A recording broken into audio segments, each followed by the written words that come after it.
There's always something that needs a little fixing on Farpoint Farms.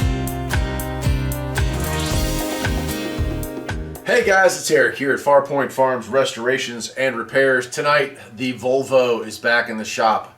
Tonight I will show you how to replace this. This is a heater core. Yes, a heater core. Going by the book, it takes 3.5 hours to replace this. Remove the steering column. Obviously, a lot of work involved in doing that. Airbag disabling, all that stuff. Well, I don't have time for that, and as a Volvo Tech for many years, I'm going to show you how to do this thing in about an hour, a little bit less than an hour if you've done a few of them, but for most folks it'll take about an hour. Step one is usually drain all the coolant, but again I'm going to show you a trick so you only lose a little bit of coolant. This has already been leaking coolant inside my car, so it's not going to be a big deal to lose a little bit more as it drains, but you'll lose maybe a pint instead of several gallons. So what I'm going to do first is I am going to undo the battery in the trunk because I'm going to be messing around with stuff near the airbags. I don't want to have any accidental detonations, so we're going to go ahead and so let's do that first. So here we are at the back of the vehicle. On this is a wagon, but if it's a sedan, S60, S80 or whatnot, you're going to have to just pop the trunk. In this car though, once you lift up the rear hatch, there's this little rain tray here. Go ahead and set that in front, and that exposes this. Let me get the camera closer. And so here it is. And in order to get it out of the car, or to get it disconnected, depending on what you're doing, you've got to go ahead and unscrew these two. These are 13 millimeter.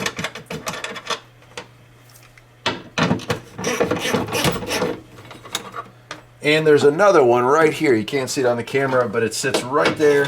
You don't have to remove that one. You just loosen it slightly, and that allows this tray to come out. You see right here, you're just loosening the bolt that sits there so you can slide that up and pull it out. This side just sticks into the firewall there.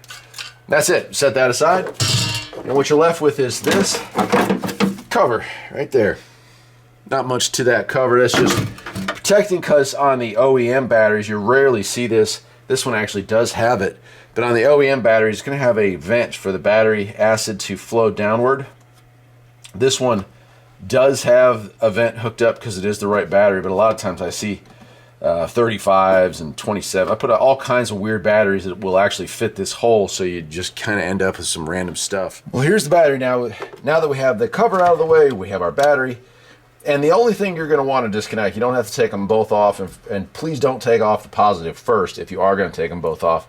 But all you have to do is use a 10 millimeter and you're going to loosen that up and remove your ground cable. Once we've done that, by the time we're ready to start messing around under the dash, the airbags will have been discharged enough that it's safe to work on.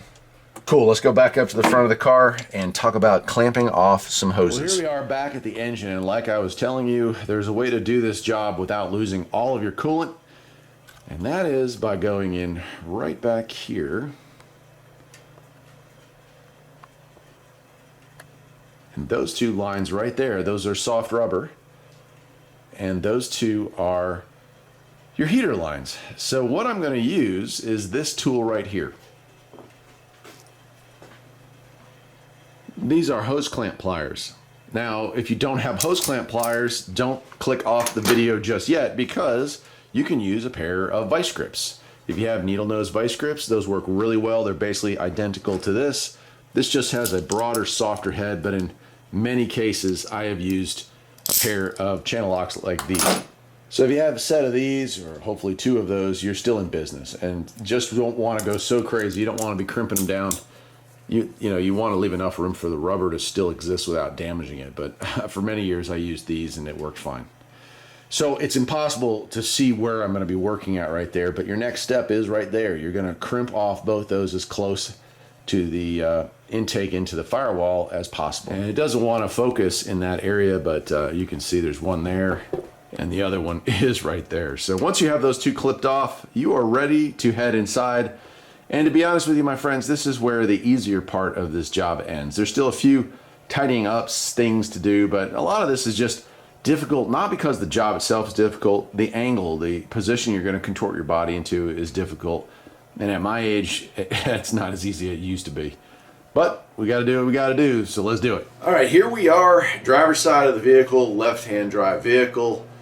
If you have a manual seat, you move the seat all the way to the rearmost position. It'll give you as much room as possible. This was a power seat. I did that before disconnecting the battery.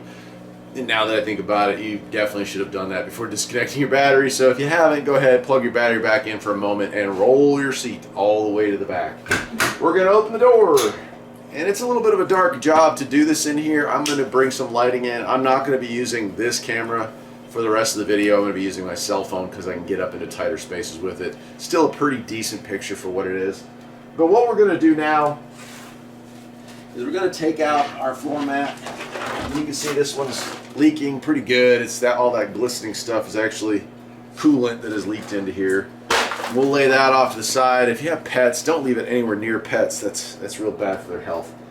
This is something you do want to do for sure. You're going to sacrifice a whole roll of paper towels, or you're going to, if you have pig mats, like I get those boxes of mats. It's not cheap. They're like 80 cents a sheet. But they last a long time. This is one of the times that you want to use something like that.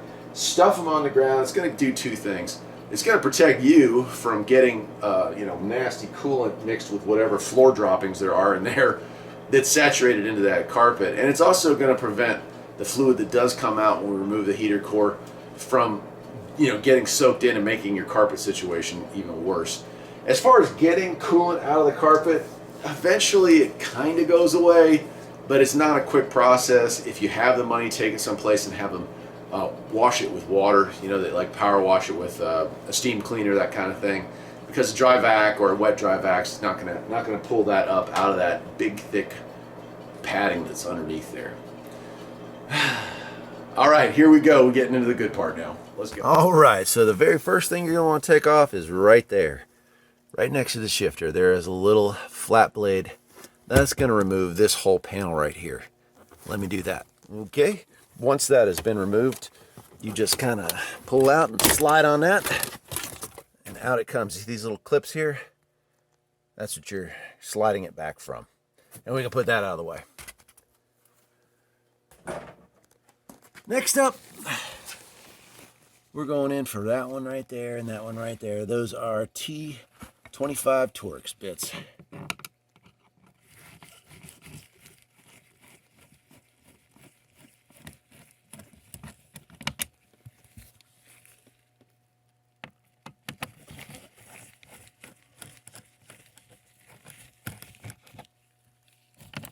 That also is kind of held in. You just want to maybe give it a little tug. It would be a lot easier with two hands, and out it comes. It's just a clip right there, and a clip right there. This also can get set aside. And what do you know? I see a heater core, and you can see the green because it's leaking. And you would think, well, look at that, we're already there. But like I said, to do it by the book, they want you to spend about 3.5 hours. They want you to take the assembly out, and that would remove these pedals and take that bracket there off, and just so much good stuff. And I'm just not doing that. I'm not going to do that. So I'm going to show you a different way of getting that done. And now I got to get a tripod and try to climb up in here and show you what happens next. But that right there and that right there, those two little clips, that is all that holds those hoses to your heater core.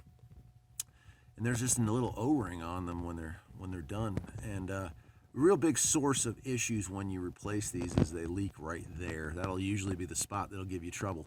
So be advised on that. But I'm gonna have to pop those out. I doubt I can get the camera in a way to show that, but I sure am gonna try, my friends.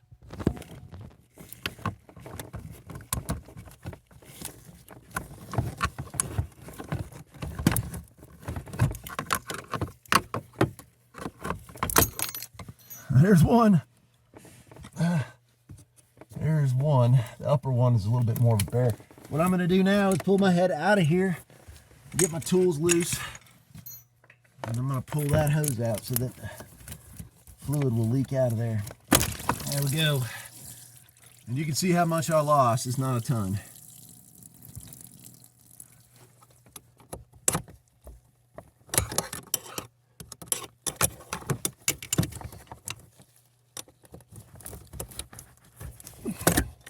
Yeah, all right, there's the second one.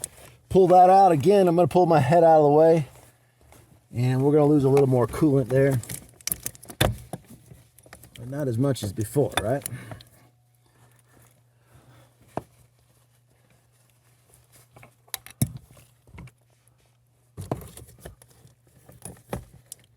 And these hoses, we're going to have to kind of pull them up out of the way as we get this thing forward in order to clear everything, but usually it can be done fairly simply.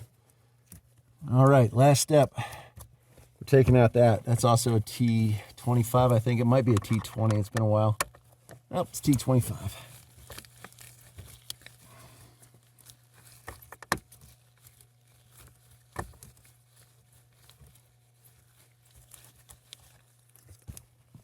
And then it's just a matter of sliding the old girl out.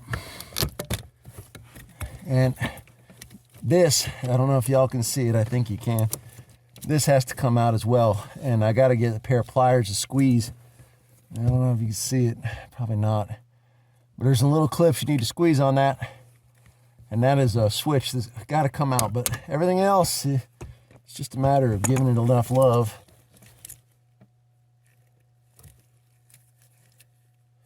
Cool. We'll tuck that in out of the way, as much as we can anyway, and we pull back on this some more. Oh, she fell back in, didn't she?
That's it, she's out.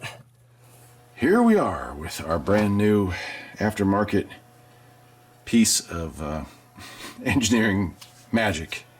It's amazing how these things are made now. What I want you to notice, if you can see it on there, is that our first tube is not for a good while, and our first tube up here is not for a good while. So I'm going to manhandle this thing into place, and in the process, some of this is going to get a little dented or kinked. Some of that's going to get a little dented or kinked. As long as you are not abusive, you can take this thing and kind of work it in there and save yourself hours and hours of trouble.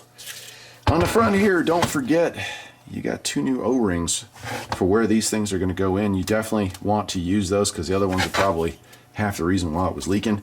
And then you have your clips. I forgot to buy new clips for this particular job, but I was able to straighten these out. You can see they kind of hold that in there once they're done.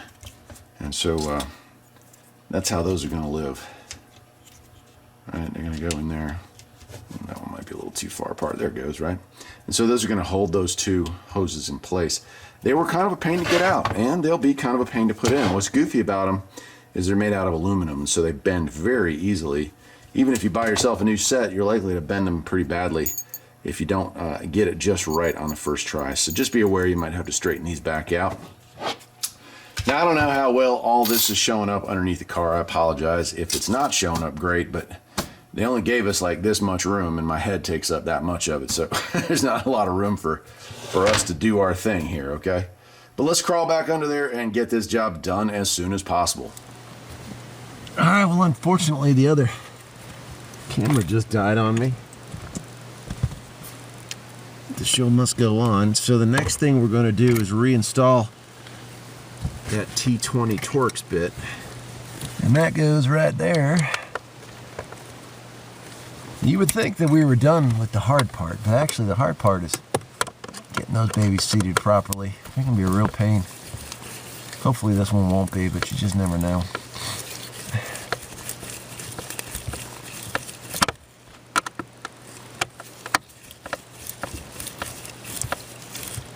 Okay.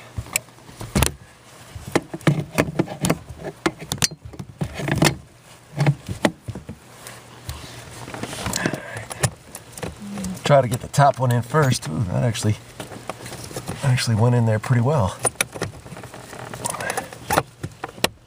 So did that one. I'm suddenly very worried. That usually doesn't work out that way. So the last step is the hardest. It's getting these clips back in, and that can be real fun.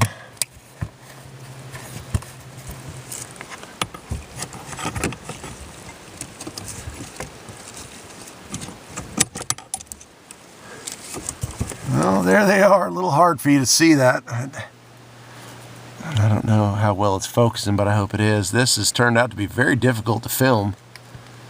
That's it. I mean, that's all there is to it. So I'm going to disconnect the hose clamps on the other side of this destruction, and I'm going to run this thing. I'm going to start it up and fire it up and let it run up to speed. Before I put these panels back on, I'm going to double check to make sure there are no leaks, new or old, because sometimes there are O-rings up at the very top here, and they can be a real bear and start leaking when you start moving this stuff around, especially on a 20-plus-year-old vehicle like this. So let's do that. Oh, one last thing. You'll notice that one of those clips is in backwards. They go in either way. For this car, I felt like it was just easier to go that side, so shouldn't matter though.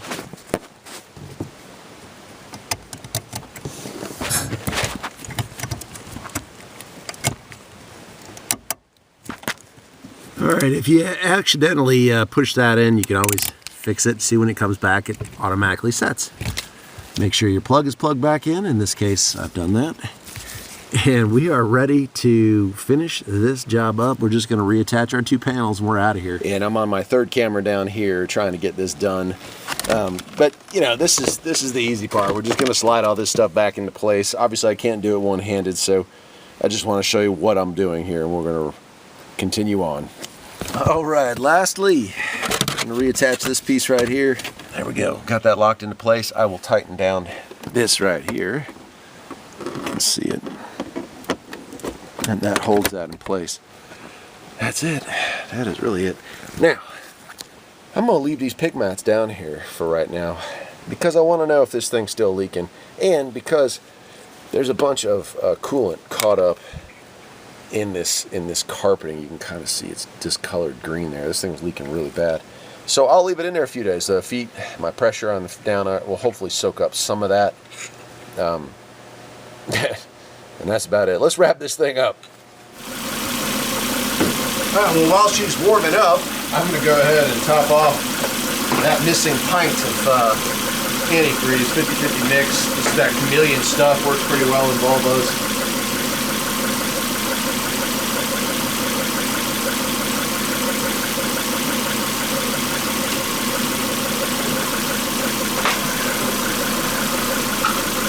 And you can maybe see in the video that I've overfilled it a little bit. That's okay, because when the air pocket comes out, it'll probably be right on the money.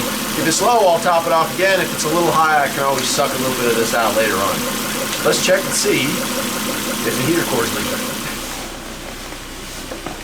Oh man, that's good news. No leaks. Hot air already blowing through, so the air bubble has popped. I can go ahead and shut it off. Well, there it is.